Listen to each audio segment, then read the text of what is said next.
नमस्कार दोस्तों, कैसे हो आप। मेरा नाम निताशा है। मैं और मेरा सौतेला बेटा गौरव, हम एक साथ रहते हैं। अब मेरी उम्र 26 साल है। मैं विवाहित जवान स्त्री हूं। मेरा रंग बिल्कुल साफ है। यह मैं कहना तो नहीं चाहती, लेकिन आप अभी कहानी में सब कुछ सच बताना पड़ता है। मेरा वजन बिल्कुल 18 साल की लड़की की तरह है। मेरी शादी को 8 साल हो गए हैं, लेकिन मेरा अभी तक कोई संतान नहीं है। मेरे पति का ट्रांसफर दिल्ली में हो गया था और मैं अपने गांव में रहती थी। मेरे पति हर 4 महीने बाद 20 दिन के लिए घर आते थे। दिल्ली जाना उनकी मजबूरी थी, इसलिए मैं और मेरा सौतेला बेटा गांव में अकेले रहते थे। एक दिन जब मैं घर की सफाई कर रही थी, तो सफाई करते करते अपने सौतेले बेटे विजय के रूम में गई, तो मैंने पाया कि वह कमरे में नहीं था।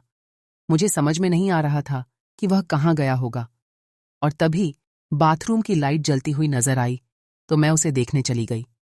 वहां मैंने देखा कि बाथरूम का दरवाजा थोड़ा सा खुला हुआ था और अंदर से कुछ अलग ही आवाजें आ रही थीं।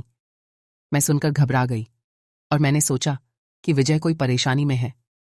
मैं डर गई और जल्दी से बाथरूम का दरवाजा खोलकर अंदर देखने लगी। अंदर का नजारा देखा तो मेरे होश उड़ गए। विजय अपने उसकी बड़े आराम से मालिश कर रहा था और जोर जोर से चिल्ला रहा था। उसे देखकर मैंने एक लंबी सांस ली, जिसे सुनकर विजय ने पलट कर देखा और मुझे देखते ही गुस्से से बोला, तुम यहां पर क्या कर रही हो? उसके गुस्से से भरी आवाज सुनकर मैं डर गई और बिना कुछ बोले वहां से भाग आई। इस घटना के 3 घंटे बाद दोपहर का खाना बनाने के समय विजय तंग कर रहा था, तो मुझे मजबूर होकर विजय के पास जाना पड़ा। तब विजय बिल्कुल सामान्य तरीके से पेश आया। मेरी जान में जान आई और मैं उसके सामने आने जाने लगी और सामान्य तरीके से बात करने लगी। लेकिन अगले दिन भी मैं उसी नज़ारे के बारे में सोच रही थी। दूसरे दिन रात को सोते समय मैं बहुत उदास थी। जब मेरा मन नहीं लगा तो मैं विजय के रूम में गई। उसने मुझे तेल लाने को कहा। मैंने उसे पूछा कि तुमने तेल क्या करना है? उसने कहा कि मुझे बस तेल लाकर दो। अगले दिन मेरा मन नहीं मान रहा था, तो मैंने सोचा कि अगर मैं अपने सौतेले बेटे विजय को अपनी थोड़ी झलक दिखला दूं तो शनाहुमानिया थे आयत कुछ बात बन जाए, क्योंकि विजय मेरा अपना बेटा तो नहीं था।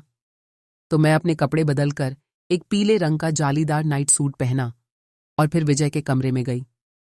उसने मुझे उन कपड़ों में देखा और काफी समय तक देखते ही रहा। उसकी नजरों की चमक बता रही थी वह मेरे जाल में फंस जाएगा। फिर मैं धीरे धीरे अपने कमरे में चली गई। मुझे नींद नहीं आ रही थी, इसलिए मैं बहुत देर तक ऐसे ही करवटें बदलती रही। तभी मुझे याद आया कि विजय को मैंने खाना नहीं खिलाया। मैं उठी और विजय के कमरे में गई तो वह सो गया था। मैंने उसे उठाया और बोली, विजय चल, खाना खा ले। उसके बाद सोना उसने मना कर दिया, क्योंकि विजय बाजार से कुछ खाकर आया था। तो मैंने सोचा कि मैं भी इसी कमरे में सो जाती हूं। फिर मैं विजय के बेड पर लेट गई। मैं जिंदगी का मजा लेना चाहती थी और मैं अपना अकेलापन दूर करना चाहती थी। अपनी महीनों की भूख मिटाना चाहती थी। एक दिन मुझे लगा कि मेरे पति की गैर हाजिरी में मुझे संतुष्ट करने वाला आदमी मिल चुका है। अब मैं और इंतजार नहीं कर सकती थी, इसलिए मैं विजय के पास जाकर सो गई।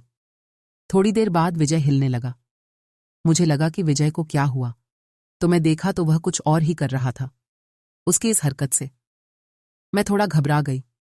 मेरी हालत पतली हो गई थी, मेरी सांस उखड़ रही थी, पर मैंने हिम्मत नहीं हारी। करीब 20 मिनट के बाद विजय रुक गया।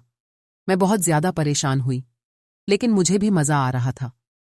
विजय उठकर बैठ गया और उसने मुझे देखा तो डर गया और बोला, सॉरी आंटी, मुझे ऐसा नहीं करना चाहिए था, मुझे माफ कर दीजिए। तो मैंने कहा, कोई बात नहीं। उसके बाद जब मैं एक दिन बाथरूम में नहा रही थी तो वह छुपकर मुझे देख रहा था, तो मैंने उसे देख लिया। मैं उसे कुछ नहीं बोली। जब मैं नहाकर आ रही थी तो वह अपने हाथों से कुछ कर रहा था। उसने मुझे देख लिया। मैं बोली, विजय यहां आओ। वह डरते डरते मेरे पास आया। मैं बोली, ये सब करने की तुझे क्या जरूरत है? उसके बाद बस उसने मुझे अपने घोड़े का सैर कराया और मुझे खूब रुलाया। उसने मेरे अकेलेपन और बेचैनी को दूर कर दिया। विजय ने मुझे महसूस ही नहीं होने दिया कि मेरा पति घर पर नहीं है। अब विजय मेरे साथ एक दोस्त की तरह रहता है और मुझे जिंदगी में काफी मजा आ रहा है। धन्यवाद।